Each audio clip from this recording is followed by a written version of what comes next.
Na na na na na na na na. Hey YouTube, welcome back to another exciting episode of Vin Plays Yahoo Fantasy Football. This is our week 5 starter episode where I'll go over my starters and my matchup for the coming week, week 5. Apologies up front, I realized late on that I have not been showing my standings for my league here. This is my league that I am the commissioner of. I'm the commissioner of the National Fubar League here. As of right now, we are in second place. Well, we're in a three-way tie basically. We are 3-1, and we're tied with Vaughn Like Donkey Kong and Blue Balls here. Looking at the score though wise, or points scored wise, we are about third. Well, we would be about third place when you consider total points scored.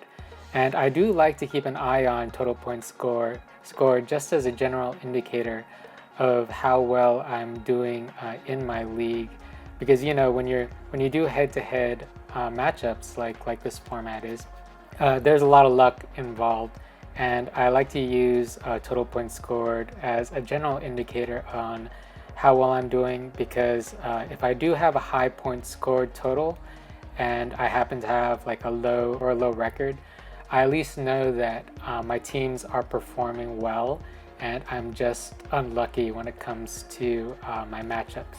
So if I have a low score, let's say I was in an inverse at 1-3 and I still had the same points scored amount, then I'd feel relatively good going forward because my team has been scoring and has been doing relatively well. But if it was, and also if it was the inverse, like vice versa, if I was 3-1, but I was, say, the third lowest point scored team, like in rankings wise, then I'd be relatively, I'd feel uneasy about that. I'd be relatively afraid because it'd be more of an indicator that the only reason my record was as good as it was because we had lucky matchups. We just happened to play worser teams than us or poorly performing teams than us. And over the length of the season, it'll likely even out against us in that situation. All that being said, we are second place right now, and we feel good about it. Well, I feel good about it anyways. We are performing well, we are doing well. So let's go ahead and jump into our team here. There are a couple of changes that happened over the last couple of days. Today is actually Thursday, and there was a game going to be played today against Chicago versus Tampa Bay. But going over the changes that happened, we actually did make a trade here. If you did watch the last video where I talked about making a trade just because of all of our players that were coming off of IR, we had Damian Harris, and soon to be, as far as the news that I've heard so far, Le'Veon Bell. He will be coming off of IR too, and there is a really good chance that he will be activated for this week. But anyways, we ended up trading for Darren Waller here. We upgraded our tight end position. We traded Matt Ryan and Jonnu Smith for him. I feel really good about Darren Waller. At some of the matchups he's underperformed, and he's been taken out of games like against New England there. But he just gets volume. He is a very talented tight end, and he gets a ton of volume. His targets are always super high. See, 8, 16. New England did focus on covering him during that game, so it is at the low of 4. And then 12, the last game, 12 targets. Regardless of how he does, like catches and receptions wise and touchdown wise, he only has 1 touchdown on the season, as you can see there. But he does get the work. So the fundamentals for him performing well throughout the rest of the season are there and continue to be there. So we feel really good about that upgrade there. And you know what? As far as my trade partner, I'm a real advocate on trying to make trades that make sense for both teams. I traded with Roto-Rooter, the guy that I played last week. I actually went over a scenario for a trade in my last video with him.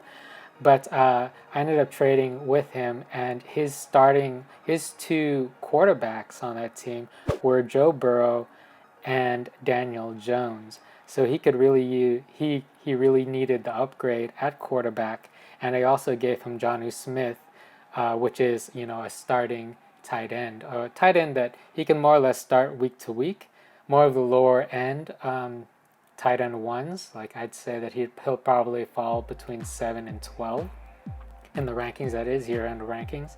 But it's a starting tight end nonetheless. But anyways, let's go ahead and go through our roster. We are going to be without Aaron Rodgers and Davante Adams this week because they are on bye. We ended up dropping a couple of fab bucks for Gardner Minshew here. I know he kind of underperformed a week or so ago, or 2 weeks ago against Miami, but he was missing his number one weapon in DJ Chark, who missed that game due to injury. But now that DJ Chark is back, I have more trust in him. He performed well in Cincinnati with DJ Chark. So as a spot filler here for Aaron Rodgers' bye, I think he's a good pickup here, particularly against Houston. Houston's defense isn't all that great. And if we wanted to play him in week 6 against Detroit, I wouldn't feel bad about that either, because I believe Aaron Rodgers is playing the Bucks. Yeah, the Bucks in week 6, I should say. So that's not the greatest matchup, but we're probably starting Aaron Rodgers anyways. He's performed super well this year. He's been really good. So I foresee us playing Aaron Rodgers next week. But going through our lineups, we do have Mr. Reliable here, Robert Woods. He wasn't super reliable last week, but last week against New York, which was an odd game in general. But against Washington, they're not that great. Their defense, their front line, their defensive front line is pretty good. But I feel pretty good about this matchup with Washington. They should be in control most of that game, and hopefully we don't get a repeat of that New York game, that really boring defensive slug out that was that New York game. Knock on wood on that. Let's go ahead and go down the list. Allen Robinson. That is a tough matchup against the Buccaneers tonight. We have to temper our expectations here. I don't really listen to these Fearless forecasts. I don't know if you guys or any of you guys play on the Yahoo platform, but the Fearless forecasts really oversell, and I think they're supposed to. It does have Fearless in the title, but I don't like to get my hopes up by listening to a lot of those Fearless forecasts. But particularly here against a good Tampa Bay defense, we have to temper our expectations here. If we get 10 or more points, that'd be really great. But Allen Robinson, particularly with Davante Adams on bye, and looking at our bench, maybe Justin Jefferson, but Allen Robinson, I really don't think we'll be sitting him any week. He's just a very talented player. Well, last game in particular with Nick Foles, garbage time is a thing, and he's still getting all the targets. So if Chicago is really down, then there is a good chance that if garbage points are going to be put up on the board, they are going to be going to Allen Robinson. So we have Allen Robinson starting as our second wide receiver. The same thing goes with Josh Jacobs. He is more or less matchup proof, although his matchup against Kansas City this week is good. Kansas City is a legit defense, but they are weakest at their run defense. So Josh Jacobs, being a running back, we are expecting, he could very easily reach his projected 14.88 projection there. I'm expecting something around that number. Chris Carson as well. Chris Carson is against that very, very bad Minnesota defense. It's crazy to think about because they were one of the top defenses just a year or two ago as well. But against that defense, we are expecting big things from Chris Carson. And so is Yahoo, because he is projected at almost 15.5 points here. So yes, we are very positive. We feel really good about Chris Carson. I already talked about Darren Waller. Against Kansas City, Kansas City does have a good defense, decent secondary, above average secondary.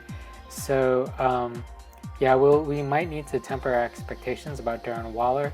But, if they run up the score, if Kansas City gets up big, then they will probably be passing a bit more than they usually do. And that could mean good things or bigger things for Darren Waller. At the flex position, we have a little bit of a dilemma. Right now, I have Marquise Brown as my starter, Mr. Hollywood Brown here. He has a cherry matchup against Cincinnati where he should smash and smash pretty hard. So, and he did perform relatively well last game against Washington. I believe those are all, he did not score, so those are all catches and receptions. Yeah, those are all yards and receptions. So, yeah, we have him in our flex right now, but we could also start, if he is active, that is, which he's trending towards, there's a good chance that Raheem Mostert will also be active or available this week, and he has a great matchup against Miami here. So if I want more of a floor play, then maybe I want to stick in Raheem Mostert here. Not only that, but we do also have Justin Jefferson, who should smash against that woeful Seattle Seahawks defense. So we could also stick in Justin Jefferson here. I'm not exactly sure how many targets has been getting. Let's go ahead and take a peek at that, because I know Marquise Brown hasn't been getting a lot of targets. So it looks like, 9 and 5 over the last couple of games. So that's not bad. If he's getting more volume than Marquise Brown, then, that's something we have to think about as well. Antonio Gibson is another thing to consider. Probably not, though. He does have a new quarterback now. They sat Dwayne Haskins, so Dwayne Haskins will not be starting this game. And not only will he not be starting, but he is third on the depth chart from what I've read from RotoWorld. So they will be starting Kyle Allen, who will be backed up by Alex Smith. So that Alex Smith, whose leg unfortunately exploded a couple years ago, but who is, inspirationally back now and ready to play, apparently. But not only Antonio Gibson, and another long shot here to start is Le'Veon Bell, because we are expecting him to, he's trending towards being available, towards coming off of IR and being available here. The only thing is Sam Darnold is going to be sat. He is going to miss the next game because of injury. So Joe Flacco will be the quarterback here. I'm not sure if that's an upgrade or not, but since he hasn't been starting, it's just an X factor here. Whenever there's a new quarterback that comes in, you don't know how they're going to play or who they're going to favor. So, in a vacuum, I'd say that there's a good chance that Joe Flacco is the better quarterback, but we just don't know what's going to happen since he hasn't played with this team at all, really, this year, or, since he's come on board this year. We had to drop our kicker, Mason Crosby, because he is on bye. Green Bay is on bye, so we picked up Jason Myers here just because of the matchup. Since they're playing Minnesota, it's projected to have a high score count, or a high point game is basically what's been projected for them. So where the points are, when the points totals are supposed to be high, then there's a good chance that some of those points will go to the kicker. And we held on to the Los Angeles defense because they have another cherry matchup here against Washington and new quarterback Kyle Allen. So we'll just see how that goes. Let's go ahead and jump into our matchup. And we are playing my buddy here, Beastie Boys. It looks like, just picking out the players on his side that I have worries about.